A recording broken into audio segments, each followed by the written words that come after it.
You know that feeling, right, where you're just utterly exhausted by the mere act of being yourself? Like life is this continuous, never-ending performance, and the curtain literally never goes down? Well, in this explainer, we are diving deep into a comprehensive guide to radical self-change. And we're basing this on the incredibly profound psychological concepts of Carl Jung. We're going to look at exactly what it takes to completely step back, dismantle the parts of your psyche that are keeping you stuck, and how to come back completely unrecognizable. So, let me ask you a pretty heavy question. Who are you when absolutely no one is watching? I mean, think about it. We spend so much time and energy crafting this highly curated image for our friends, our family, our coworkers. But what happens when that door closes? For a lot of us, there's a stark and honestly sometimes painful difference between that public face and our private reality. Today, we're going to unpack exactly why that gap exists, and more importantly, why it is just draining the life right out of you. Right at the core of this whole problem is the incredibly high price of never disappointing anyone. From day one, society basically tells us that being accommodating, being the easygoing, nice person is the ultimate virtue. But what we rarely talk about is the quiet devastation and the massive mental toll of always putting everyone else first.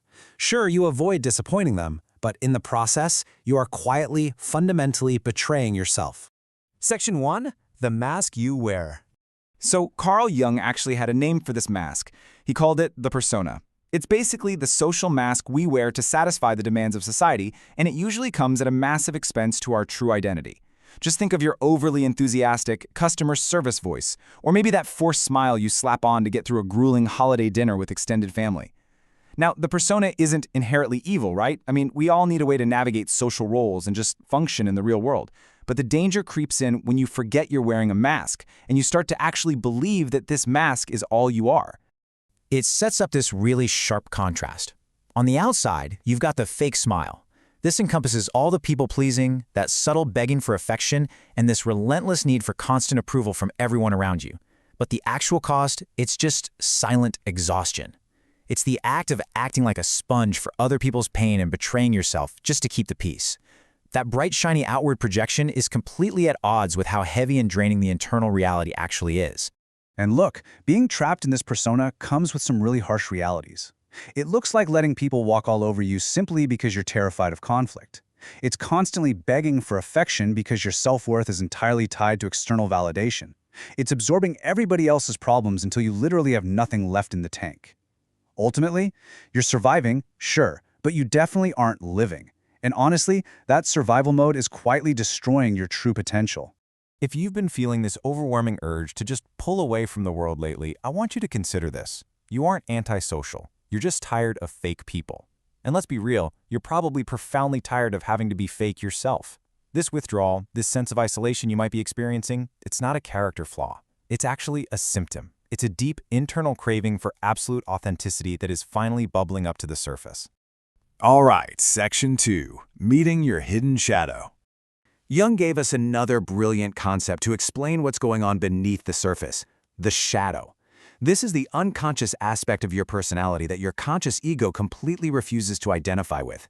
It's basically made up of all the repressed, hidden forces inside you. Think of it like this. If the persona is everything you desperately want the world to see, the shadow is everything you are absolutely terrified the world might find out about you.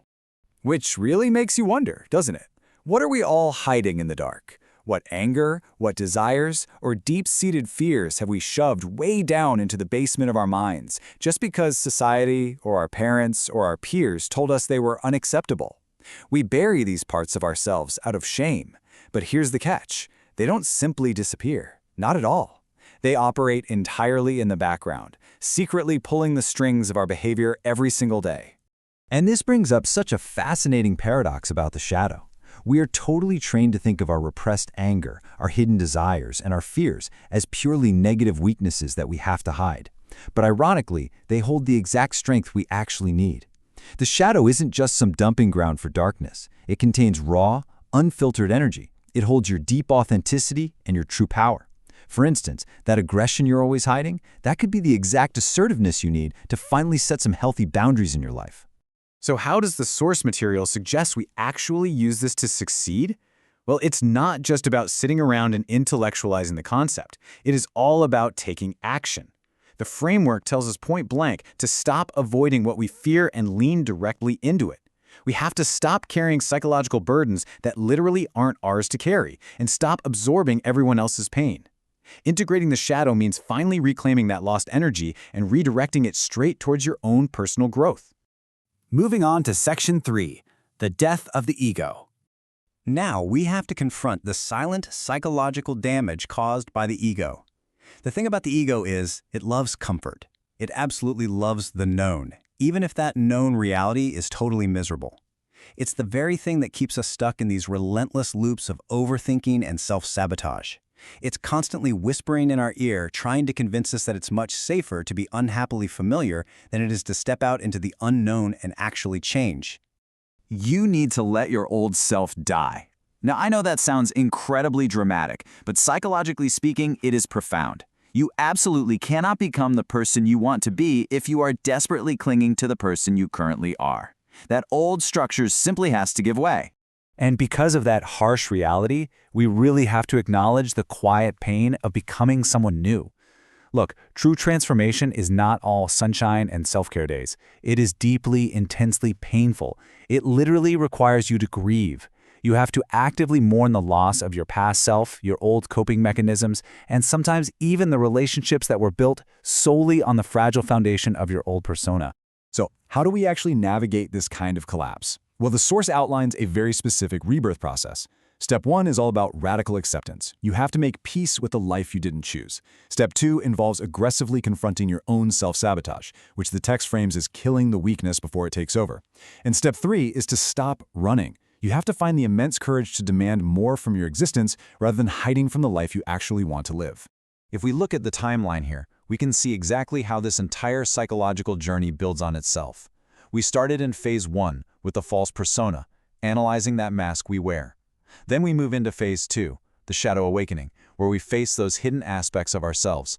We just walked through phase 3, the ego death, which leaves us staring directly at our final destination, phase 4, true integration. Which brings us to Section 4, your ultimate self-transformation. The absolute core takeaway from Jung's work here boils down to this: master your persona, master your life. Keep in mind, the goal here is not to destroy your persona permanently. I mean, we all still need to go to work, interact with the world, and function in everyday society. But now, you're the one holding the mask. You control it. It no longer controls you. You wear it when it serves you, and you confidently remove it when it doesn't. To hit that level of mastery, the material gives us a pretty strict list of 7 mental habits we absolutely have to eliminate to reach our full potential.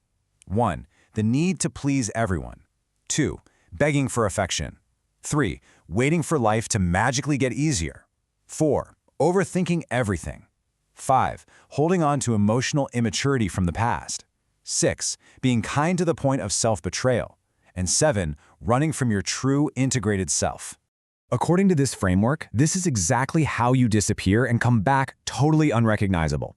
You intentionally step away from all the noise, and you stop seeking that external validation.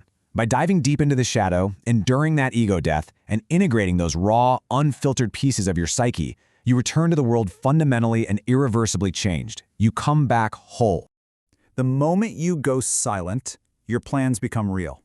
This is such a powerful strategy derived from all these concepts. Stop broadcasting your intentions to everyone around you.